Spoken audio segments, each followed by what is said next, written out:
మరి మీరందరూ కూడా బీసీ నాయకులంటేనే ఎన్నో ఇబ్బందులు, ఆరోగ్యకర ఇబ్బందులు, ఆర్థిక ఇబ్బందులు, ఆదివారం నాడు ఎన్నో పనులు వదిలిపెట్టుకొని మీరు ఇంత దూరం వచ్చినందుకు రియల్లీ నేను ధన్యవాదాలు తెలియజేస్తున్నాను. నా పేరు జగన్నాథం ప్రవీణ్. నేను డిగ్రీ చదువుకునేటప్పటి నుంచి ప్రొఫెసర్ మురళీ మనోహర్ గారు వరంగల్ దగ్గర ఆయన దగ్గర బీసీ ఉద్యమంలో పనిచేయడం జరిగింది. ఆ తర్వాత జయప్రసాద్ గారి దగ్గర ఆల్ ఇండియా ఓబీసీ ఎంప్లాయీస్ అసోసియేషన్లో నేషనల్ సెక్రటరీగా పనిచేసిన, నేషనల్ యూనియన్ ఆఫ్ బ్యాక్వర్డ్ క్లాసెస్లో స్టేట్ ఆర్గనైజేషన్ సెక్రటరీగా పనిచేసిన, తర్వాత పెద్దలు జస్టిస్ ఈశ్వరయ్య గారి దగ్గర ఆల్ ఇండియా బ్యాక్వర్డ్ క్లాసెస్లో తెలంగాణ జనరల్ సెక్రటరీ కూడా పనిచేయడం జరిగింది. ఈ బీసీ కాన్సెప్ట్ అంటే మనకు అది కొంచెం లైట్గా కనిపించచ్చు, కానీ ప్రపంచంలో చూసినట్టయితే ఘోరంగా ఇబ్బంది పడి సర్వనాశనమైన వాళ్ళు బీసీలు బ్రదర్. చాలా దుర్మార్గం. అంటే ఎంత టాలెంట్ ఉన్నా, ఎంత స్కిల్ ఉన్నా, నీ దగ్గర ఎంత దమ్మున్నా కూడా ఒక ఆయనకు 5 రోజులకి అవకాశం దొరుకుతుంది, నీకు 50 ఏళ్ళకి కూడా అవకాశం దొరకదు. నువ్వు 100 రన్లు కొట్టినా నీకు మ్యాన్ ఆఫ్ ది మ్యాచ్ ఓడియాడు, ఇంకొక ఆయనకు 10 రన్లు కొడితేనే మ్యాన్ ఆఫ్ ది మ్యాచ్ ఇస్తారు. అట్లా నువ్వు కథమవుతావు, ఇంకోటి కథమవుతాడు, ఇంకోటి కథమవుతాడు. ఇట్లా తరతరాల నుంచి అంటే ఒక బీసీ సచిన్ టెండూల్కర్ అయినా, వీరేంద్ర సెహ్వాగ్ అయినా, ఎవడైనా కూడా ఏముండదు, కథమైపోతారు అంత టాలెంట్ ఉంటే. అంటే ఒక ఆయన అడిగిండు, ఒక మేడం రెడ్డి మేడం 26 ఏళ్ళకి అసెంబ్లీకి పోతుంది, ఒక సార్ ఉంటాడు 76 ఏళ్ళకు రెడ్డి సాబ్ అసెంబ్లీకి పోతాడు. అంటే మాస్గా చెప్పాలంటే ఇక చూసినాం మనం, డైపర్లో పోసుకుంటే ఆయన కూడా 76 ఏళ్ళకు అసెంబ్లీకి పోతాడు.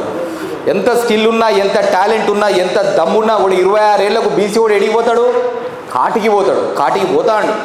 అరే ఇంత దుర్మార్గం.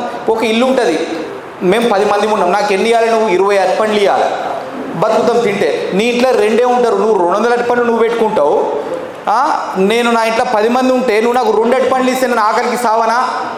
అరే that is the thing happening. ఇది చిన్న ఇష్యూ కాదు బ్రదర్. ఇప్పుడు ఎంత 4% ఉంటారు, 40 మంది అసెంబ్లీకి పోతారా? మేమేం కావాలి? ఒక కాన్స్టిట్యున్సీలో ఒక ఆయన, ఒక సారు, ఒక కులం 70,000 మంది ఉంటారు, ఒక కులం 40,000 మంది ఉంటారు, ఒక కులం 30,000 మంది ఉంటారు. మొన్న ఒక దగ్గర చూసిన కాన్స్టిట్యున్సీలో ఒక పెద్ద సార్ చెప్పిండు, అరే వీనికి మాట్లాడనికే వస్తలేదు, ఎవర్రా వీని తెచ్చింది, చల్పు అంటాడు. అక్కడ పైనుంచి ఎమ్మెల్యేగా గెలిచిండు.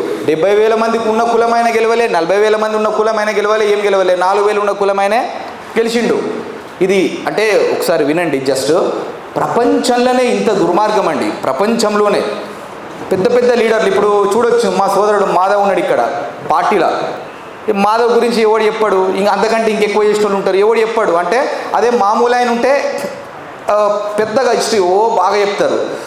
ఆరిపోయిండు మాధవ్ కూడా తిరిగి అట్లా చాలామంది కథమైపోయినారు. సో ఇప్పటికైనా అవకాశాలు వచ్చి కనీసం ఫ్యూచర్ జనరేషన్స్ అయినా రాజ్యాధికారం అంటారు. మనం ఆంధ్రప్రదేశ్లో చూసినాం, మొన్న 56 కులాలకు 56 కార్పొరేషన్లు పెట్టినరు, 56 చైర్మన్ లైన్లు, 5 డైరెక్టర్లు, 758 మంది డైరెక్టర్ అయ్యిండు. చైర్మన్ అయినాడు ఎమ్మెల్యే ఎట్లా కావాలని చూస్తాడు, డైరెక్టర్ అయినాడు జెడ్పీ చైర్మన్ ఎట్లా కావాలని చూస్తాడు. మన దగ్గర నేను చాలామంది రిక్వెస్ట్ చేసిన, అరే రాజ్యాధికారం అంటే ఏంది, దుకాణంలో కొనుక్కొచ్చుకుంటామా, ఇంకేడ కొనుక్కొచ్చుకుంటాం? మన దగ్గర కూడా ఇట్లా పెడితే that is the first step for రాజ్యాధికారం. అట్లా సో అన్నలు పెద్దవాళ్ళు మా వక్లమన్నగిన అందరూ కమిషన్లో ఉండేది, కొంచెం అంత గట్టిగా ప్రెషర్ పెడితే బాగుండు, కానీ అక్కడ ఏం ప్రెషర్ పెట్టట్టు కూడా ఉండదు. అది open fact, it is an open fact. So భయంకరమైన దుర్మార్గం అండి ఇది. సమాజం సిగ్గుపడాలి. 123 కులాలు అసెంబ్లీ మెట్లెక్కలే. ఏమా రాజ్యాధికారం మీ అయ్యా జాగిరా? ఒకడేమో రూపాయికి ఇబ్బంది పడతా అంటే, ఒకడికేమో 100 ఎకరాలు ఉంటాయి, 1000 ఉంటాయి. దేశ సంపద మీ అయ్యా జాగిరా. సో అన్న సంగీం సూర్యారావు గారు ఎంతో కష్టపడుతున్నారు. మీ అందరికి కూడా వన్స్ అగైన్ ధన్యవాదములు. Thank you.